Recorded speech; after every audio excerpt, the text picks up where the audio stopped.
so they all started running back, and everybody got back over the fence. And I ran after hoping that some bitch would hit me, you know. I was hoping I'd kill me. Because I'd rather die than put up with what I was putting up with. And two guys come across and drug me back across. And man, I couldn't straighten up. And it happened, we stayed there till for a couple of hours. By that time I felt a little better. It finally quit hurt. And I felt like I could walk. I had to pick my right leg up. I walked with my left leg and picked my right one up. And they made it, the rest of them attacked across there. And got in the woods on that side. Of course, they shelled it again with artillery like it did down there on that hill. We always softened them up with artillery before we moved after it. And we got over in there, we found big piles of ammunition. And some stupid lieutenant set one of that pile of ammunition afire, and there's artillery shells blowing everywhere around there.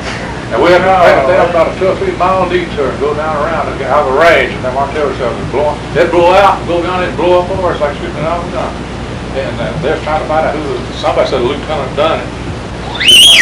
The lieutenant was, he really messed us up. But anyway, right after we stopped upon that hill, and we were digging in, and it started to rain, and they sent out outposts. They put out a big outpost down the hill towards the little railroad station on down there. We were supposed to, that was our next objective, was that highway going down through there. And up on top of this hill, the company stayed, and was digging in, and one day it started raining.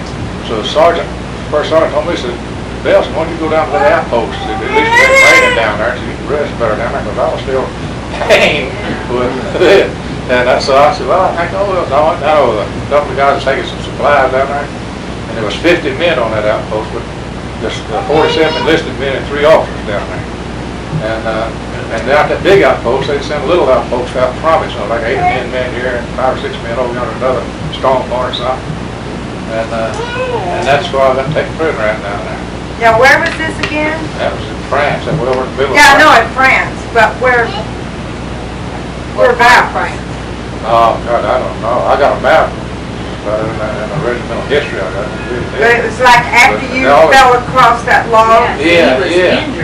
Well, right after the Germans took us prisoner there, see, the Germans, what they'd done, we was in the infantry, and the Germans had come around there with tanks and armored carriers, you know, armored vehicles. And so they got the armor go right through us, the infantry, and foot soldiers. So that's where our front line fell back and left us down there. And we tried to get a lieutenant. I tried to get him that night and told him that the company was falling. It fell back. He said, no, just your radio, just your batteries are going dead. He go up in your radio, and I knew it was. And he said, yeah. I said, I know there's a little town, there's a little village down there, and this train station where we was at was up 3 stories high, and the Germans blew 3 stories off of it. We wound up down in the basement. Now, them other sergeants around there, and some of them soldiers, the enlisted men, was telling us, and the Germans don't run past us. So we're back in our rear echelon. And he said, oh no, I said, we can take that little patrol out there anytime we want to. And so finally, I finally convinced him, or some of them finally convinced him that there was. He said, well, maybe there are more down there than I thought. And so he sent one sergeant, one of my buddies, that I'd made a PFC. He was a Estonian from Wyoming, Sundance, Wyoming. And me and him were buddies for years back in the States. You know, he was a new guy come in, and so he was so good. He's such a good soldier that I turned him in to be a PFC. So he got him. And so what happened? He was a PFC now, and he's down the 2nd platoon. I was up the 1st platoon eventually. And so when I got hit, I was a buck sergeant. I was a sergeant, 3 stripes. But when I went down to that hospital and come back, I just go over a little while. By the time I come back, he was a staff sergeant. He had 3 stripes up and 2 down. He outranked me by 2 grades. While I was spooling around back around the hospital. Were they good to you when you were taken captive? Were they good to you all when they took you? Well, they wasn't bad, but we like starved to death, stuff like that.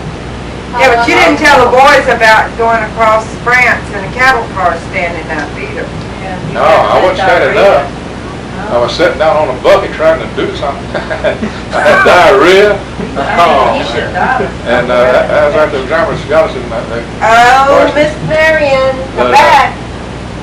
But she's going. they put 7, I think it's 7 loads. No, they put 5 loads of bread up for 50 men, 7 men to a loaf of bread. and a gallon of water. Yeah, 1 gallon of water. And we drank that water for just a little while and eat that bread. And I was sick. I couldn't eat my bread. And there's a boy there I knew from Oklahoma City, Oklahoma, Claire A. Hunt. I'll never forget, but he'd been in there a long time. And he was a company bugler. That's one reason I knew him. He carried maps for the captain. And so I couldn't help but eat that bread. He said, "No, you go eat your bread." I couldn't touch it, man. I'd stick it up my nose. I couldn't stand that smell. He said, "Well, let me have it." So I gave it to him. And I had the diary, and I had 50 men in a boxcar that's about as wide as here to that wall, and about as long as that fireplace to that wall there. They had 50 of us in there. There wasn't enough room to, you could barely sit down with your legs, everybody's legs doubled up. And since I had to use that that bucket, it was down between one guy's legs, and I sat on that thing for 9 days. Oh. That guy's left. I never could do anything. And the reason it took 9 days to go about 100-something miles. The Americans would bomb every day, and the British would bomb every night. And they were supposed to mark that train with a Red Cross, and they didn't do it. The Americans and the British, they thought it was a transport train hauling stuff. And so they bombed it, and they bombed the railroad. They used it, hit the engine. They bombed the engine off. So we'd have to sit there to put the engine back on and hook it up, and everything's going a little bit further. Then the British would bomb it that night, bomb it off the railroad track. And then one day, they got the P-51s in there, and that turned out to be the best plane ever built, was a P-51. And they could go from across Germany, down there and fly around in the sky like buzzards, and all the way from England. Now it's over there, and fly back.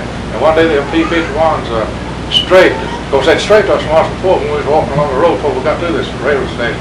We were walking along the road, and a P-51 come by, come down through there, and he seen us.